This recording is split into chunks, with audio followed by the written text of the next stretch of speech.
ক্ষমতাচ্যুত প্রধানমন্ত্রী শেখ হাসিনা যেখানেই আত্মসমর্পণ করুন না কেন বাংলাদেশের প্রচলিত আইন অনুযায়ী তাকে প্রথমে কারাগারে যেতেই হবে।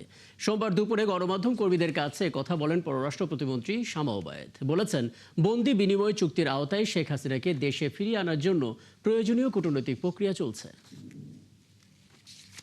আসামি যদি দেশের বাইরে থাকে তার সে আত্মসমর্পণ করুক বা না করুক তার জন্য বিচার একই হবে। বাংলাদেশের আইন অনুযায়ী ওনার বিরুদ্ধে ব্যবস্থা হবে, ওনাকে জেলে যেতে হবে।